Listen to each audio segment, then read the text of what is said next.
Era viernes por la noche en la Ciudad de México y en la colonia San Pedro el Chico, alcaldía Gustavo Amadero, algo no cuadraba. 3 personas manipulaban bolsas de plástico en el cruce del Eje 4 Norte y la avenida Gran Canal. Los agentes de inteligencia de la SSC los tenían en la mira desde hace semanas. Esta noche iban a cerrar la trampa. El operativo fue silencioso, preciso sin margen de error. Cuando los elementos se acercaron, uno de los detenidos intentó algo que muy pocos se atreven a hacer frente a un policía.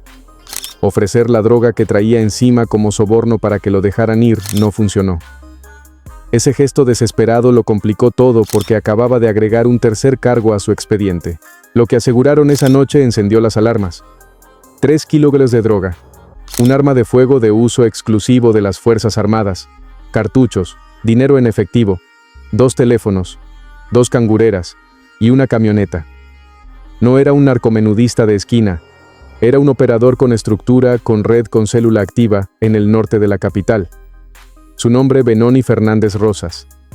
Benoni Fernández Rosas, 39 años, ex-reo, antecedentes por robo agravado desde 2019. Un hombre que salió del sistema penitenciario y en lugar de alejarse del crimen, se hundió más profundo. Las investigaciones de la SSC lo tenían identificado como generador de violencia, líder de una célula dedicada al narcomenudeo y la extorsión en la zona norte de la CDMX. Pero eso no era lo más grave de su expediente. Antes de responder esa pregunta, hay que entender quién es Sandra Cuevas, exalcaldesa de Cuauhtémoc, una de las demarcaciones más densas y complejas de la capital. Política de perfil alto, polémica, conocida por sus declaraciones incendiarias y su capacidad para moverse entre reflectores. Una figura que generaba titulares, pero detrás de esa imagen pública algo no cerraba, y las autoridades lo sabían. Benoni no era un desconocido para su entorno. Era el hombre que organizó la mega rodada de motociclistas que ella encabezó en el centro de la ciudad. Un evento masivo, con cámaras, con público, con aplausos. Pero ese mismo evento terminó en tragedia cuando un joven de 21 años perdió la vida al ser arrollado por un motociclista. Y Benoni estaba en el centro de todo, organizando, sonriendo, intocable. Las imágenes que circularon después eran incómodas. Benoni abrazando a Sandra Cuevas con un muñeco en la mano, ambos subiendo juntos a un vehículo de lujo para tomarse fotos con los asistentes. Él vitoreándola, llamándola a su jefa frente a todos. No era una relación casual de evento, era una cercanía construida, sostenida, exhibida. Y nadie preguntó entonces quién era realmente ese hombre. Nadie quiso ver lo que había detrás. Cuando Cuevas fue cuestionada públicamente por su vínculo con Benoni, respondió con una frase que muchos no olvidaron. Era buena persona. Lo defendió, lo avaló, le puso su nombre encima como escudo. Pero los expedientes de inteligencia de la SSC contaban otra historia. Una donde ese hombre bueno tenía antecedentes penales, operaba una célula criminal y distribuía droga en colonias del norte de la ciudad. ¿Qué tan buena persona puede ser alguien así? Y aquí viene el primer golpe que nadie esperaba. Benoni no era el único, porque mientras las cámaras enfocaban su detención en los archivos de la SSC, ya existían otros nombres, otros rostros, otros expedientes vinculados al mismo círculo. Este no era el principio de la historia, era apenas el tercero de una serie de golpes consecutivos al entorno de Sandra Cuevas. Y los anteriores habían sido igual de explosivos. ¿Quiénes eran los otros? Eso lo revelamos ahora. El primero en caer había sido Alejandro Gilmare, alias El Choco, líder de La Choquiza, organización criminal dedicada al cobro de piso en el Estado de México. Un hombre con poder territorial, con estructura de extorsión activa y con algo más, una relación sentimental con Sandra Cuevas, que ella misma terminó confesando públicamente. No lo negó. Dijo que había sido breve, pero breve o no, el líder de una banda criminal había dormido cerca del poder político de la capital. El Chocón no fue detenido en cualquier lugar. Fue capturado en Ecatepec y trasladado directamente al penal de máxima seguridad del Altiplano. Eso no se hace con delincuentes menores. Eso se hace con operadores peligrosos, con gente que sabe demasiado, que mueve demasiado, que representa una amenaza real Y él había estado en la misma habitación que una exfuncionaria pública de la Ciudad de México. La pregunta que nadie quería hacer en voz alta ya empezaba a flotar en el aire. Luego vino el segundo golpe. Osvaldo Giovanni Mata, alias El Topo, ex servidor público de la alcaldía Cuauhtémoc durante la administración de Sandra Cuevas, un hombre que trabajó dentro de la estructura de gobierno, que tuvo acceso, que conocía los mecanismos internos de la demarcación, detenido por la SSC, señalado como integrante de la Unión Tepito, uno de los grupos criminales más violentos y arraigados en la capital, había estado adentro, literalmente adentro. El Choco, El Topo y ahora Benoni. 3 detenciones, 3 hombres vinculados al crimen organizado, 3 conexiones directas al mismo círculo político. Las autoridades no estaban viendo coincidencias, estaban viendo un patrón. Y los patrones en inteligencia criminal no se archivan, se investigan. Porque cuando 3 puntos forman una línea recta que apunta siempre al mismo lugar, la pregunta ya no es si existe el vínculo. La pregunta es qué tan profundo llega. Sandra Cuevas no emitió pronunciamiento formal tras la detención de Benoni. Solo respondió en redes a una publicación que retomaba las imágenes de ambos juntos. Su respuesta fueron 3 palabras que se volvieron virales por lo que decían y por lo que callaban. Mientras él enfrentaba cargos por narcomenudeo, armas y cohecho, ella escribía algo que no tenía nada que ver, y ese silencio habló más fuerte que cualquier declaración. Pero para entender el tamaño real de este escándalo, hay que regresar al operativo. Porque lo que ocurrió esa noche en Gustavo Atamadero no fue casualidad ni patrullaje de rutina. Fueron semanas de inteligencia acumulada, de seguimiento, de análisis. La SCC no llegó a esa esquina por azar. Llegó porque alguien desde arriba había ordenado apretar el cerco, y ese alguien operaba desde una oficina en el corazón del gobierno federal. Omar García Harfuch no improvisa. Cada detención que lleva su sello tiene detrás semanas o meses de trabajo de inteligencia que el público nunca ve. Mapas de células, cruces de datos, seguimiento de movimientos, análisis de redes criminales. Lo que parece un operativo de 10 minutos es en realidad la punta visible de un iceberg construido en silencio. Y el caso Benoni no fue diferente. La SSC lo tenía en la mira mucho antes de que nadie supiera su nombre. Los agentes que ejecutaron la detención no eran policías de sector, eran elementos de inteligencia, entrenados para operar sin ruido, sin escándalo, sin margen de error. Identificaron el momento exacto, el lugar exacto, la situación exacta. Y cuando actuaron lo hicieron con una precisión que no deja escapatoria. 3 kilos de droga, un arma de uso militar, dinero, y 2 cómplices detenidos en el mismo instante. Ningún cabo suelto, ningún error. Lo que vino después de la detención fue igual de revelador. Benoni intentó sobornar a los policías con la misma droga que traía encima. Ese gesto desesperado le costó un cargo adicional. Cohecho. Ya no enfrentaba solo narcomenudeo y portación ilegal de arma. Ahora tenía 3 frentes abiertos ante la justicia. Un juez lo vinculó a proceso y ordenó prisión preventiva. Su destino quedó sellado el reclusorio norte, con meses de investigación complementaria por delante. Pero mientras Benoni llegaba al reclusorio norte, algo más estaba ocurriendo en paralelo. Los analistas de inteligencia que habían seguido su caso no cerraron el expediente con su captura. Lo abrieron más porque los teléfonos decomisados, los contactos registrados, los movimientos financieros rastreados, apuntaban hacia una red que iba mucho más allá de 3 kilos de droga, en una esquina de Gustavo Amadero, y lo que encontraron adentro de esos dispositivos era perturbador. Los teléfonos decomisados a Benoni no eran los de un narcomenudista común. Tenían contactos, rutas, claves, mensajes que describían movimientos de droga en colonias específicas del norte de la ciudad. Nombres en clave, puntos de distribución, horarios de entrega. Una estructura operativa documentada en la palma de su mano. La célula que lideraba no era improvisada. Llevaba tiempo funcionando, creciendo y expandiéndose sin que nadie la detuviera hasta ahora. La zona norte de la Ciudad de México no es territorio menor.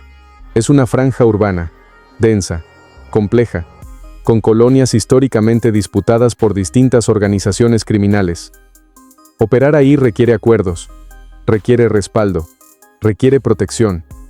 No cualquiera instala una célula de distribución y extorsión en esa zona sin que alguien con poder lo permita o lo ignore deliberadamente. Y esa pregunta, ¿quién lo permitió?, era la que los investigadores tenían sobre la mesa. Porque una cosa es que un exreo retome el crimen al salir de prisión. Eso ocurre. Lo que no ocurre tan fácilmente es que ese exreo termine organizando eventos públicos masivos, apareciendo en fotografías con funcionarios electos y moviéndose con la confianza de alguien que sabe que nadie lo va a tocar. Esa impunidad no se construye sola, se construye con vínculos, con contactos, con la certeza de que hay alguien arriba que mira hacia otro lado. Y eso es lo que más incomoda de este caso. Las autoridades no han abierto una carpeta de investigación formal contra Sandra Cuevas. Eso es un hecho. Pero también es un hecho que 3 hombres de su círculo cercano han sido detenidos por delitos de alto impacto en un lapso relativamente corto. El Choco, en el Altiplano, el Topo vinculado a la Unión Tepito y ahora Benoni, en el Reclusorio Norte. La justicia no acusa a quien no tiene pruebas, pero la inteligencia no ignora los patrones, y este patrón es imposible de ignorar. Harp lo ha dicho en más de una ocasión con una claridad que no deja espacio a interpretaciones. Para él no existen colores partidistas, no existen amistades políticas, no existen intocables, solo existen responsabilidades y consecuencias. Cada detención que lleva su firma es un mensaje enviado en la misma dirección. Y el mensaje que envió la noche que cayó Benoni Fernández Rosas era uno que muchos en los círculos del poder político de la capital leyeron con mucha atención, demasiada atención. Pero hay algo en este caso que va más allá de las detenciones y los expedientes, algo que toca una fibra más profunda y más incómoda, porque Benoni Fernández Rosas no operaba en un barrio olvidado, sin nombre ni rostro. Operaba en la misma ciudad donde se toman decisiones de seguridad, donde se diseñan políticas públicas, donde se administran recursos del pueblo. Y lo hacía con una visibilidad que desafía cualquier explicación razonable. Eso no es descuido, eso es otra cosa. Pensemos un momento en lo que implica organizar una mega rodada en el primer cuadro de la Ciudad de México. Permisos, coordinación con autoridades, cierre de calles, logística de seguridad, no es algo que cualquiera pueda hacer desde las sombras. Requiere acceso, requiere canales, requiere que alguien del otro lado de la mesa diga que sí. Y Benoni lo hizo con un arma en la cintura y 3 kilos de droga en su red de distribución. Eso no es infiltración, eso es integración. El evento terminó en tragedia. Un joven de 21 años perdió la vida arrollado por un motociclista durante la rodada. Una muerte que sacudió brevemente la agenda pública y luego fue sepultada bajo el siguiente escándalo. Pero para los investigadores ese mes de evento nunca dejó de ser relevante porque en ese momento quedó documentado, fotografiado y registrado el vínculo entre un operador criminal activo y una figura del poder político capitalino. Una evidencia que nadie borró, que seguía ahí esperando. Cuando las imágenes de Benoni junto a Sandra Cuevas volvieron a circular tras su detención, la reacción en redes fue inmediata y brutal. No porque la gente no lo sospechara, sino porque verlo confirmado, con nombre, con cara, con esposas puestas, con droga decomisada y arma de uso militar sobre la mesa lo convertía en algo que ya no se podía minimizar ni explicar con coincidencias. El círculo se había cerrado, y esta vez no había forma elegante de salir de él.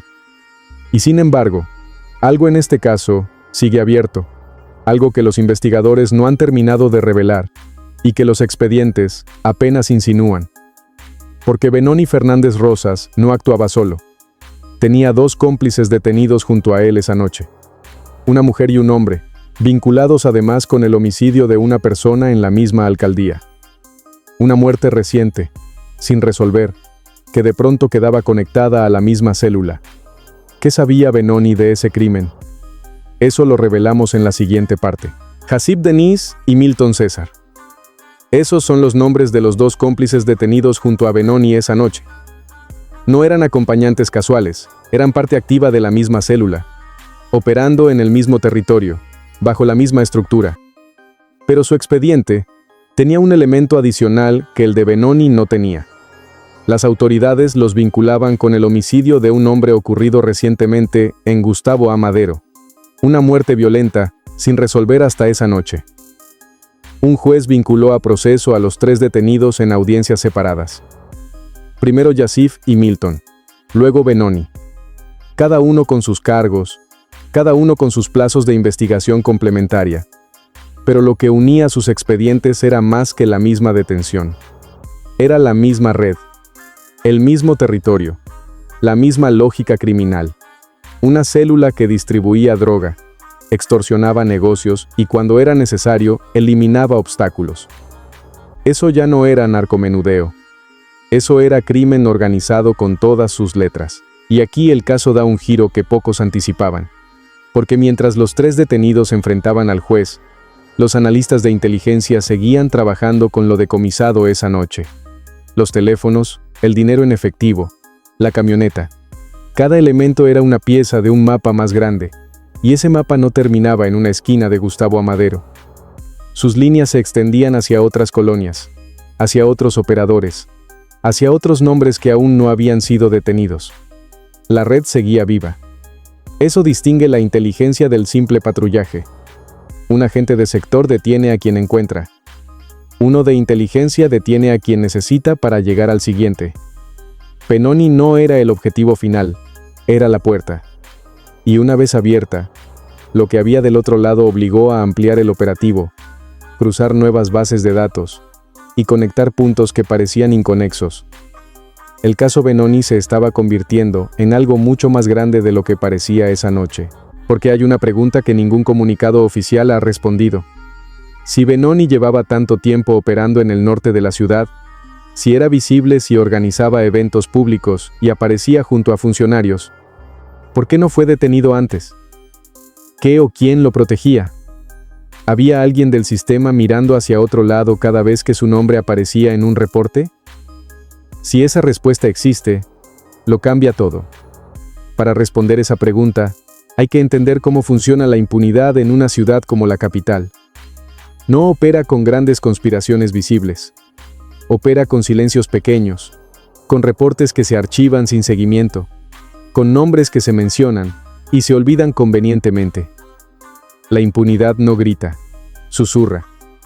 Y en ese susurro, encuentran espacio para crecer exactamente los que más daño hacen, los que tienen un pie en el crimen y otro en los eventos públicos. Harf lo sabe mejor que nadie. Fue él quien vivió en carne propia, lo que significa que el crimen organizado opere con información privilegiada.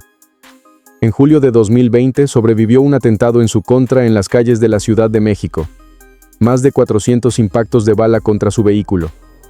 Sobrevivió, y desde ese día algo cambió en su forma de entender la guerra. No alcanza con detener sicarios. Hay que desmantelar las redes que los hacen posibles desde adentro y desde afuera. Por eso, cada operativo que lleva su sello tiene una capa que el público no ve, la capa de inteligencia política, el cruce entre expedientes criminales y agendas públicas. La búsqueda de ese punto exacto, donde el poder legítimo y el poder criminal se rozan, se mezclan, se confunden. Ese punto es el más peligroso de todos, y también el más difícil de probar.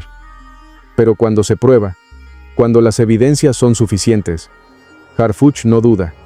Nunca ha dudado. El caso de Benoni Fernández Rosas es, en ese sentido, un espejo, un reflejo de algo que ocurre en distintas ciudades, en distintos niveles de gobierno, con distintos nombres y distintas organizaciones criminales. El crimen no solo opera en las calles, opera en los márgenes del poder, se acerca, se hace visible, se vuelve útil, y cuando alguien finalmente lo señala, la respuesta siempre es la misma. No sabía quién era. Era solo un conocido. Nunca imaginé que fuera así. Pero las imágenes no mienten, los expedientes no mienten, y la inteligencia acumulada durante semanas de seguimiento no miente. Benoni Fernández Rosas estaba armado, operaba una célula criminal activa, y había intentado sobornar a los policías que lo detuvieron. Eso no es un malentendido ni una coincidencia política. Es un perfil criminal documentado que convivió. Sonrió y posó para fotografías junto a quien administraba una de las alcaldías más importantes de la capital. Y eso exige respuestas. Y las respuestas en este caso no llegaron con declaraciones, llegaron con detenciones. Porque mientras Sandra Cuevas respondía en redes con frases que nada tenían que ver con lo que ocurría, la maquinaria de inteligencia del Estado seguía girando, silenciosa, metódica, implacable.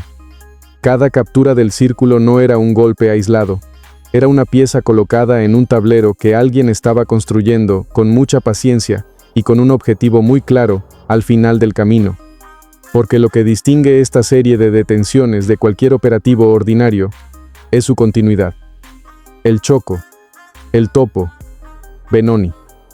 3 golpes al mismo entorno en un lapso que no da margen a la casualidad. Eso no es suerte operativa, es una estrategia sostenida, una línea de investigación que avanza en una sola dirección. Y cuando una línea de investigación avanza con esa consistencia, significa que quien la conduce ya sabe a dónde llega. Solo está construyendo el camino para llegar con todo. En inteligencia criminal hay un principio que los investigadores repiten como mantra: no detengas al primero que encuentres, detén al que te lleva al siguiente. El Choco abrió expedientes, el Topo abrió líneas dentro del gobierno, y Benoni, con sus teléfonos decomisados y su red documentada, abrió algo que los analistas siguen procesando. Una puerta que da a un corredor más largo y más oscuro de lo que nadie esperaba encontrar. Sandra Cuevas tomó entonces una decisión que sorprendió a muchos. En lugar de guardar silencio, comenzó a elogiar públicamente a quienes la rodeaban de sospechas. Alabó a Schaap, luego dirigió sus palabras a Harfuch, el mismo hombre cuya institución había detenido a 3 personas de su círculo diciéndole que sería presidente. Un movimiento que muchos no leyeron como admiración, sino como un intento desesperado de acercamiento al poder que la investigaba. Ese acercamiento no pasó desapercibido. En los círculos políticos se interpretó como una señal de que la presión se sentía, de que los expedientes pesaban, porque nadie elogia con tanta urgencia a quien investiga su entorno, a menos que sienta que el cerco se estrecha. Y el cerco llevaba meses estrechándose, captura por captura, expediente por expediente, sin prisa y sin pausas. Y entonces llegamos al punto más incómodo de toda esta historia, porque hasta ahora hemos hablado de detenciones, de expedientes, de patrones de inteligencia. Pero hay una pregunta que este caso deja sin responder, y que va más allá de los nombres y las capturas. ¿Qué tan profunda es la infiltración del crimen organizado en las estructuras políticas de la Ciudad de México? ¿Cuántos Benonis hay todavía operando desde la visibilidad que les da la cercanía con el poder? No es una pregunta retórica. Es la pregunta que los analistas de inteligencia tienen sobre su mesa cada mañana, porque por cada operador que cae, hay una red que se reorganiza, hay contactos que se borran, hay dinero que se mueve, y hay vínculos que se ocultan antes de que lleguen las cámaras. El crimen no desaparece con una detención, se adapta, y su capacidad de adaptación depende directamente de qué tan adentro del sistema logró instalarse antes de que alguien lo viera. Por eso el trabajo de Harf no termina con Benoni en el reclusorio norte. Termina cuando la red que lo sostenía deja de funcionar, cuando los contactos que lo protegían quedan expuestos, cuando el mapa que construyeron sus analistas con los teléfonos decomisados esa noche se convierte en una serie de nuevas detenciones que cierran el círculo completamente. Eso puede tardar semanas, puede tardar meses, pero con Harfuch conduciendo la investigación, tarde o temprano ocurre. Este caso es también un recordatorio brutal de algo que la sociedad mexicana tiende a olvidar entre un escándalo y el siguiente. El crimen organizado no solo vive en las carreteras, en los ranchos, en las balaceras que llenan los noticieros. También vive en los eventos públicos, en las fotografías de Instagram, en los saludos cómplices frente a las cámaras. Vive en los espacios donde nadie espera encontrarlo, porque alguien se encargó de hacerlo ver normal, de hacerlo ver inofensivo. Benoni Fernández Rosas hoy está en el reclusorio norte, el Choco en el altiplano, el Topo procesado, 3 nombres, 3 detenciones, un solo patrón que apunta siempre en la misma dirección. La historia no ha terminado, los expedientes siguen abiertos, los teléfonos siguen siendo analizados y las preguntas más importantes aún no tienen respuesta oficial. Pero algo es seguro. En esta ciudad, en este momento, hay gente que duerme menos tranquila que antes y sabe exactamente